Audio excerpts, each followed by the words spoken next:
Hi, my name's Gary and welcome to the garden today. Today we're going to be kind of going over some of the brassicas and kind of this part of the container gardening.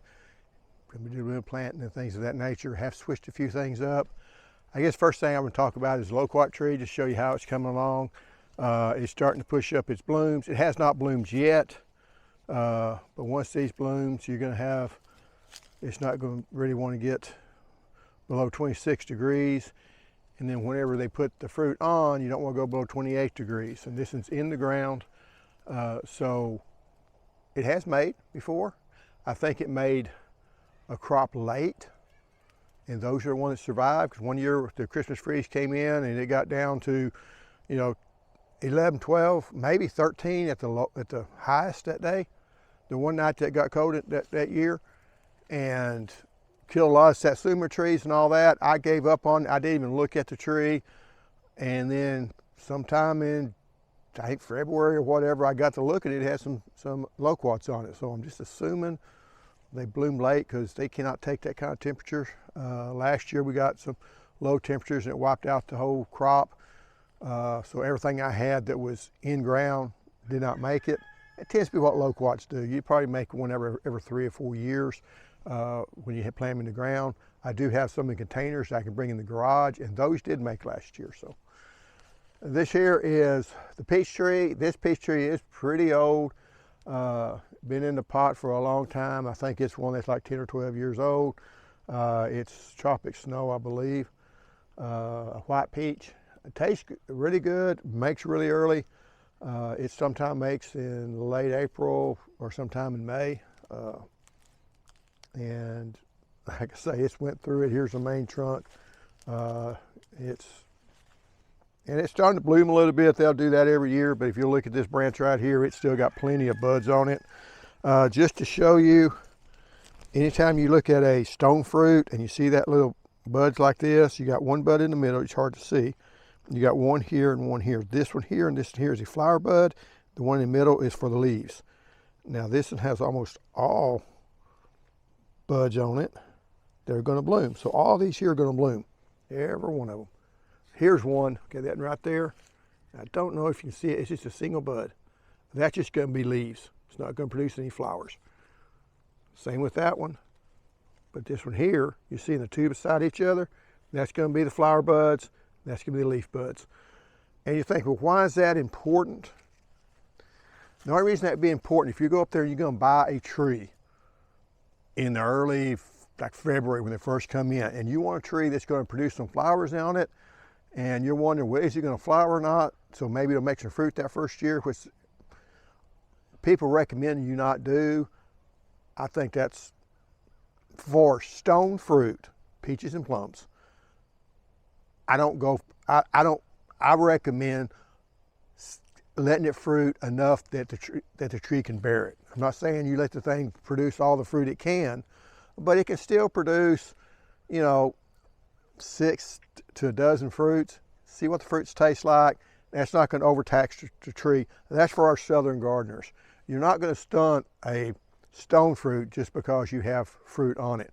Where that comes from is apples and pears, which if you let an apple or pear produce too early, it will stunt the tree. They will run out on you, and they will not produce as well. So in that case, it's true.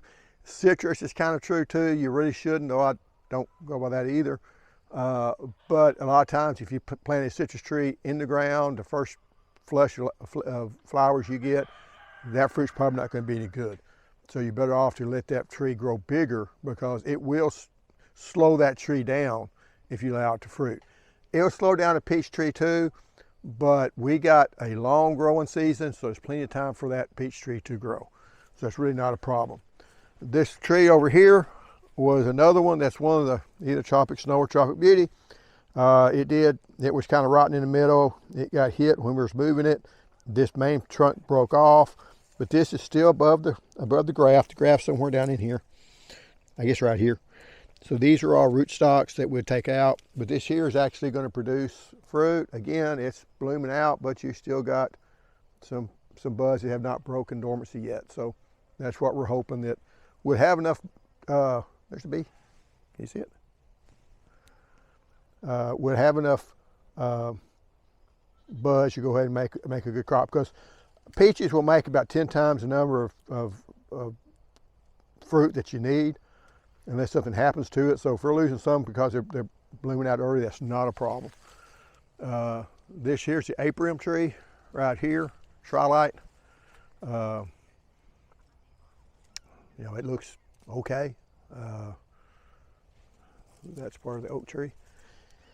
And then you over here, I did plant some cauliflower, and it was just got through planting it. Then over here we got the Eagle Smiley. It is a dwarf cherry variety. It's got some worms on it, I think. Haven't noticed that. You start seeing holes like that in it, usually look on the back side of the backside of it, and these may have already died on me. It would be a good thing. But and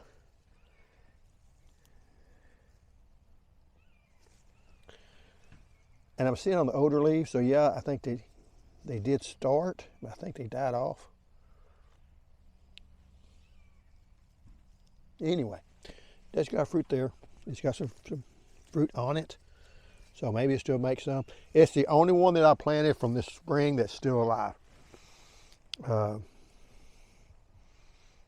And you notice it's not really huge. So this thing's been growing all summer long, and it's still not great big like a lot of your cherry. So it is a dwarf variety, and really the dwarf varieties on tomatoes just means it grows about half the size that a normal one would grow. So if you got a dwarf variety Eagle Smiley, the original parents are probably, if it's gonna be 5 foot tall, the original parents would have got 10 foot tall. So that's really what that means. Here we have the broccoli that I planted early. It's looking good. They are getting leggy on me. I was nervous about that, and I got to noticing that where I had them really wasn't getting a lot of sunlight this time of year. In the spring and the summer, it gets plenty of sunlight. So I moved them over here because I think I'm going to get more sun here than I will any other place in the front yard. I do got them in the kiddie pool. I've got a hole about 2 inches from the bottom, so it would give me a little bit of water but won't flood them out. And we're going to see how they do here, and maybe they'll go ahead and stiffen up a little bit. I've got 2 in this one and 1 in all the rest of them. They're different sizes. That's a 5, that's a 7. I think that's a 10 or a 15. Can't remember which. But anyway, you don't want to get the water too deep, or it's going to rot out the roots or whatever. Don't think we're going to have that problem. I have pushed them with fertilizer. That doesn't mean I've over fertilized. That just means I've been pushing them, so I have kind of backed off a little bit to see how that works. These 2 are broccolis. This here, I believe, is a looks like the cauliflower. Got a different kind of leaf on it. Not seeing any, haven't had any damage for worm damage, which is a good thing. Haven't had to I don't think I might have sprayed once. More of it a preventive than anything else. I had some spray left over, and it was spinosad, I believe I used. Over here is where I've had my onions. I just moved them over here, and I did took some scissors, cut the tops of them off, and now they're growing up. Notice how they're a little bit taller, growing up straighter. It should make these bottom bulbs get a little bit bigger, and it does help rather than just let them, grow out like this in here, still kind of growing out all over the place. Now, once you plant them in the ground, you will not be pruning them back. You just prune them back when they're in the seed trays. These do better than what the bulbs that you buy in the store, even the actual plants, because when you plant them, they'll be fresh and they're still growing. When you have the ones that you buy from the store, or even now, if they're those little tiny bulbs, okay, and I'm in the South, all those tiny bulbs are either intermediate or long day onions, and they don't do too good down here, period. So you don't want to plant those. You can buy them down here every year. They sell stuff all the time, the big box stores that don't produce down here. So you have to know your stuff.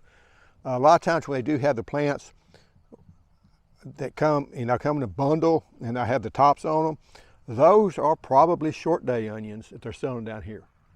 Just need to make sure they're short day, because if they're long day onions, they just don't make in the south. They are designed to make up north. So these here are some broccoli plants that I'll be planting out. I'm going to be planting them in here probably today. I'll be using my little shovel. I'll cut these back. I did want to show you the corn before I put them in, so the next video we'll see me after I planted them. But I just showed it because those other corns were kind of small, and one person said that, you know, I might plant them too deep, really, or too close. This is about the right pace, the right distance for them. They've got 4 to 5. I think I had 5 in this one. That's kind of what you want. They're all about the same size. They all grew well. Squirrels really enjoyed the corn. They got in here and stripped all the corn out of it. I really don't like squirrels anymore. Used to think they were cute. Now they're just a long-tailed rat, or bushy-tailed rat. But they do well. Now, if you ever get these corn stalks, they do not compost very well, especially if you put them in your, if you're trying to cut them down and plow them into your garden. They just don't decompose very fast. So I don't put them in there. I'll throw them out. Probably just throw them on the ground, but I may put them out to see if the horse eat them. I don't put these because I had them grow before, and if you try to go in there and do your tilling in the spring to get everything kind of prepared, and I don't till deep, I do till shallow, but still these things will wrap around your tiller tines and really mess things up. So when you grow corn in ground, and you're gonna, if they're still green, they'll decompose faster, but I use it for cornmeal. So if you're gonna let them dry out, just don't put them back into your garden unless somehow you ever chop them up. And I've mowed them down and everything else, never could get them to work right. So that's just a word of caution. This is kind of the method that Larry Hall had, is you take a swimming pool, cut a hole 2 inches above. I'm gonna go 2.5 to 3 inches next time. He used Walmart bags because they were cheap, but actually these bags aren't much higher than what a Walmart bag is. So, you know, Walmart bags are like $1.25 or something like that, and these bags are probably $1.50, maybe $2 at the most. They're not the real fancy ones. They're not going to last a long time, but Walmart bags just lasted 1 year period. These may last hopefully 3 years, what I'm hoping to get out of them. So if you're kind of wondering, and again, you'll see how they do whenever I plant my broccoli. Over here, here's my little, still got one little froggy on tadpoles. He's right there. I don't know if you can see him. They don't really show up very well. The rest of them have flown the coop. Hopefully they got up in the trees and they do well. It's a green tree frog. And had a lot of tadpoles come in here, and I just feed them. I fed them some squash and some things like that. I also had some tadpole food I fed them. Can you get up too close? They're hard to make this little camera work on that small stuff. And there's a full-grown frog. Now it did mess up my watering part because I haven't been able to use this for watering. So that's kind of bad, but you know, I'll work around a frog because they're good. Over here, we've got the fig tree, Strawberry Verde. Remember the name this time. This tree is about, well, I planted it 7 years ago when we moved here from the old house, and it was probably 4 or 5 years old from then. Hasn't grown a whole lot.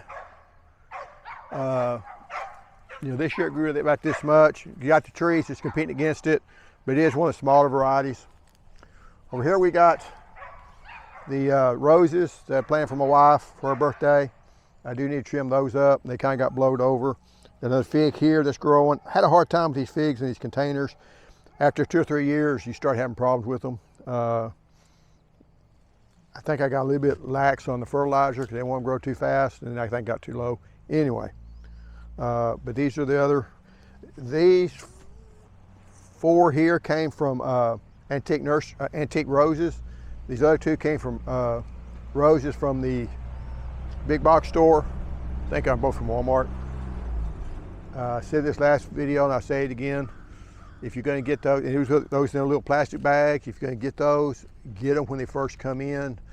Get the ones that are outside, not the ones that are inside, because if you go the ones that are inside, they're going to lose all their cold tolerance. They're going to be growing. It's going to set them back. It's just going to stress that tree a lot more. Or stretch that bush a lot more. These are some more figs I've gotten. This here's the,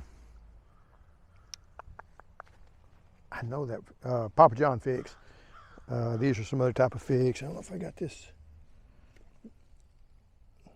That's, I can't say now, it's pastoral fig. This here is LSU Black. I'm trying to, I've upped the fertilizer on them, trying to get them to go and get them to grow. We'll see how it does. And I hope to go ahead and plant these in the ground and get them out of pots. I'm just tired of putting them in pots. I got too many things growing in pots already.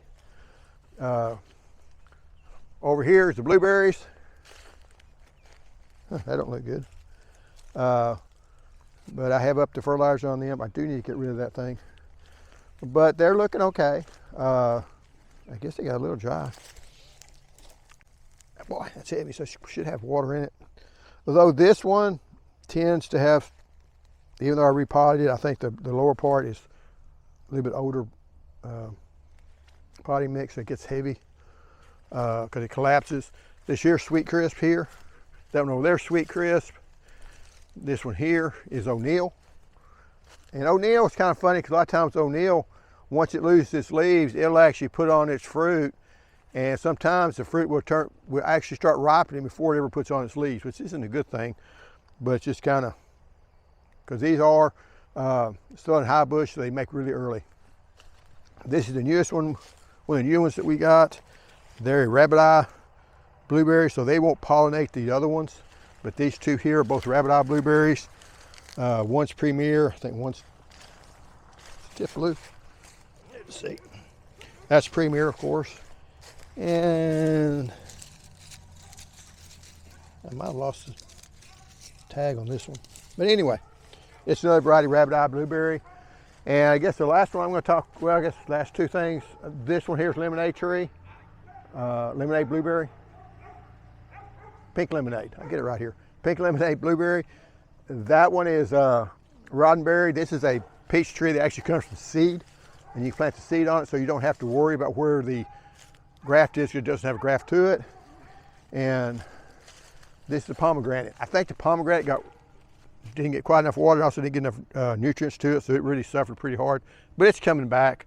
It's putting out some leaves on it, so hopefully one day we'll get some fruit off this thing. But it was really root bound starting off, and then, you know, I kind of got out of that, and it's been growing. But anyway, this is the garden tour for this part of the garden. I don't want to make this too awful long. Thanks for watching, and we'll see you next time. Goodbye.